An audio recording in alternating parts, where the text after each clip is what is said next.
Thank you. Just to give a bit of background, I'm from the Tom Thompson Art Gallery in Owen Sound, Ontario. The gallery was founded originally in 1967 as a centennial project. Tom Thompson technically was born in Claremont, Ontario, but his family moved to Leith, which is about 10 minutes outside of Owen Sound, when he was 3 months old. So basically, Tom did spend his formative years in the Owen Sound area. The gallery was heavily renovated in 1988 into its current format. And we do have a permanent Tom Thompson exhibition that's currently on display. We also have 3 other exhibition spaces that change out from time to time. Personally, I've been at the Tom Thompson Gallery for 12 years, but only 4 years in my current role as exhibitions coordinator, which is why I've called my presentation a learning curve. It kind of covers a few of the stories we've heard through the course of the last couple of days. The gallery does organize touring exhibitions. Just to give you a little preview, 18 Illuminations was organized in 2004. It traveled to 8 venues and exhibited the work of 18 artists, including Stephen Andrews, who we can see there, Sardira Dawali, and Mikalexer. John Hartman, Cities, was organized in 2007. The lead sponsor for this exhibition was Scotiabank, who was actually commemorating the 175th anniversary of the Scotiabank Group. In fact, they commissioned a large painting of Halifax for this show and later donated it to the Art Gallery of the Art Gallery of Nova Scotia. This show was curated by our then director, Stuart Reed, and it traveled to 15 venues. And there's another couple. Incidentally, those cases were deemed too big and heavy to travel, so we got to keep them. And we use them all the time. Wild Places, Wild Hearts was a solo show, also curated by Stuart Reed.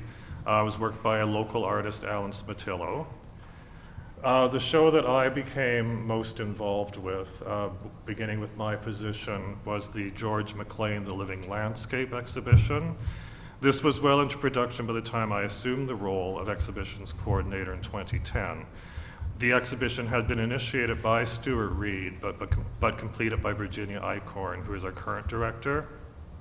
The show actually traveled to 5 venues, mostly within Ontario, but also the National Wildlife Museum in Jackson Hole, Wyoming. So there's some more. Okay. But the show I really wanted to talk about and share my experiences would be the exhibition titled Tactile Desires, the work of Jack Schurz. This was a survey exhibition of the Regina-based ceramicist. It was a joint venture between the Tom Thompson Gallery and the Mackenzie Gallery in Regina, Saskatchewan. Again, it was curated by our director, Virginia Eichhorn, with 2 associate curators. It first opened at the Mackenzie Gallery in Regina in 2011, and then later traveled to 5 venues. As I said, the exhibition originated in Regina. I had assisted with permissions for illustrations for the catalog. I'd worked very closely with the Mackenzie staff via email, but didn't have any hands-on experience with the work or the artifacts. When I was hired as exhibitions coordinator, it was clearly understood by all the gallery staff that I can't climb really high ladders. I can work on a 6-foot ladder fine, but I figure since it takes 2 people to move the 12-foot ladder, the other person may as well go up and change the bulb. But what I didn't realize at that time was that I was also spatially challenged. I had received the crate list, and we had already determined that the entire exhibition would not be able to be shown in our gallery. So we had lists of what was coming in, what was not coming in, but nothing really prepared me for the delivery day. Now, we're one of those galleries that you can't back into the loading dock. We were talking about this yesterday. You have to pull up alongside and lift everything off. So even if we're expecting like one small crate, it always seems to come in a 40-foot truck. I'm not sure why. Yeah, so I was all ready for the Jack Schurz show coming. I knew there were 66 crates, but I didn't think they would be this big. The 40-foot truck was completely filled, end to stern. There was a driver, his assistant, myself. The custodian had to leave, but he sent his son. We started unloading at 3 o'clock in the afternoon, and we finished at 9. Again, we have a freight elevator in our loading dock. If you're in a cube van and you back up, it's perfect. We had to take everything off. The tailgate thing comes down. We had to rig up a ramp to get things into the freight elevator. The space that I had to store the work was filled with, I think, the first 3 loads from the freight elevator. I filled our vault and storage area to the point that I phoned our collections manager and said, "Don't come in." Like, she couldn't physically get into the space. We filled everything, freight elevator, and luckily, as I mentioned before, we did have a list of no-fly work that we did move directly to an off-site storage. So, I mean, these don't really do it justice. I think we were sort of too in shock to actually document, like, the place is really full. This is after the previous exhibition had come down. You can see the Hartman case in there again. Just as we started to move the crates into the exhibition space for unpacking.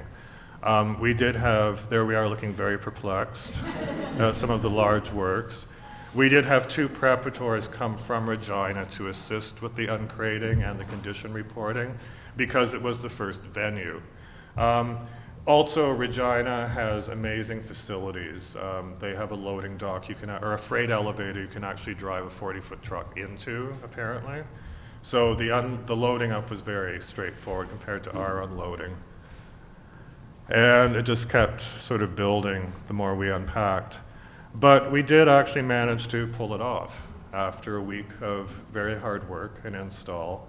As I said, it is a retrospective of about a 50-year career of a Regina-based ceramicist. You can see some of the large wall pieces actually came in sections. The large question mark, which is actually titled The Answer, is actually, it came, I think, in 6 crates.